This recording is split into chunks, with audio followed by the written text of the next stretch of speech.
Hello everyone and welcome to Nag Graphics.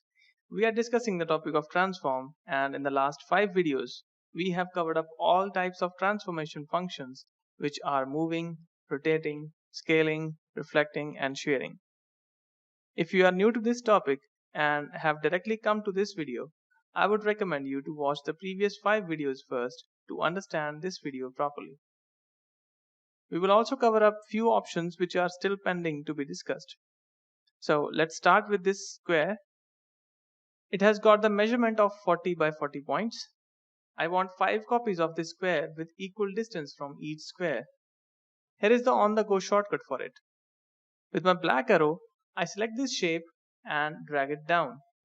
And my smart guides are guiding me that I am right below the above shape. Now before releasing the mouse button, if I press the Alt key and then release the mouse button, it will create a duplicate copy here. Please note that you should press Alt key after the start of drag and keep it pressed until you release your mouse button.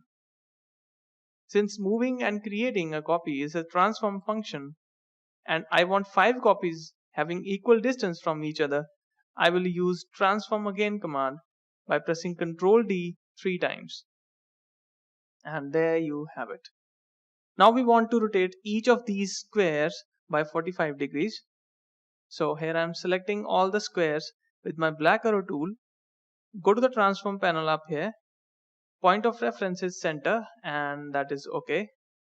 Enter the rotate value to be 45 degrees and this is the result. But this is not what we want. We wanted each of these squares to rotate. What actually happening here is that when you select more than one shape to apply any transform effect to them, Illustrator assumes all the selected shapes to be an individual big shape and apply the transformation to that one big shape. Like here, Illustrator assumed all the selected shapes as one shape and rotated that shape taking center reference point as selected by us. I will undo this by pressing Ctrl Z and will achieve our target by using transform each command, which you can get by going to the object menu. Choose transform and there you have it. Clicking here will open a big dialog box containing all the transform functions.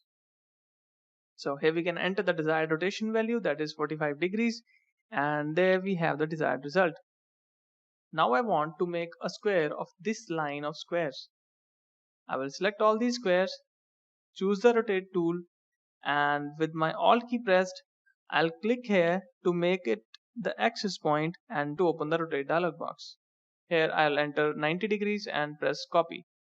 Now for making other two sides, we will use the reflect function. Here I select this line of squares with black arrow and then choose reflect tool. With Alt key pressed, I will click here over the corners of this square, which is at the middle of this line, to set this point to be the axis point. And here I will select the vertical reflect and press the copy to have this result. Similarly, I'll select this line of squares, set this as the axis point, and here in the option box I will choose the horizontal reflect and press copy to have this result. While making a big shape with many small shapes, it is always better to group all the objects. For grouping, I'll select all the squares and go to the object menu and choose group, or you can press Ctrl G. Moving ahead, here I have a blue rectangle. I'm picking it up and placing it almost in the center of this big square. Now I want to shear it, so I'll choose the shear tool, set this line as the axis line, and I want to enter, let's say, minus 20 degrees.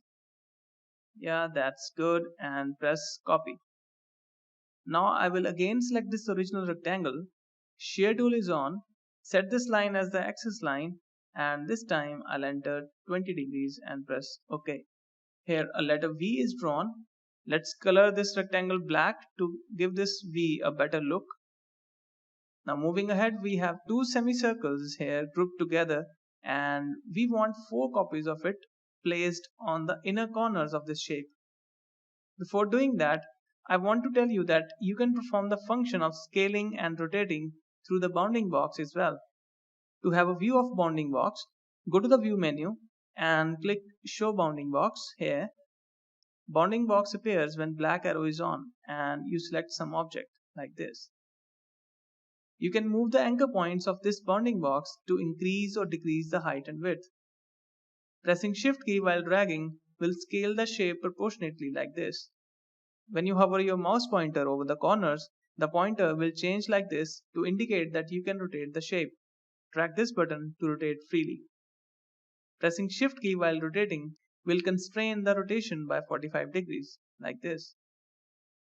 Now notice one thing, as you rotated this bounding box also gets tilted. Now if you want for any reason to reset this bounding box back to straight flat rectangle, go to the object menu, select transform and select the reset bounding box. And it will reset the bounding box back to flat rectangle box without moving the shape inside it. Usually, the view of bounding box is kept off as it hinders the flow of work by overriding the anchor points of shapes like this. For turning off its view, go to the view menu and click on hide bounding box. And I will undo the changes made to this shape to move further. Now we want 4 copies of it to be placed on the inner corners of the square. We rotated this square by 45 degrees. For perfect alignment with this corner, I need to rotate this shape by 45 degrees too. So I select this shape, double click on rotate tool to open the dialog box by automatically making the center of this shape as axis point. Rotate it by 45 degrees and OK. Now move it with the black arrow tool and place it right here. Zoom in to set it perfectly along with these squares. With that done, now I will reflect a copy of it right here. Select the reflect tool, click here to set the axis line and choose vertical and click copy. Right? And now for the final move, I'll select both these shapes by shift clicking with black arrow. Reflect tool is on. Set this point to be the axis line and choose horizontal and click copy. And here we have it. With this, I have covered all the options related to transform. I hope I was able to make you understand the concept of transforming objects in this and in the last 5 videos. But we still have one last bullet in our gun. We can also perform transform functions with free transform tool. And we will discuss this topic in our next video. Thanks for watching NAC Graphics and subscribe to this channel for more upcoming tutorials.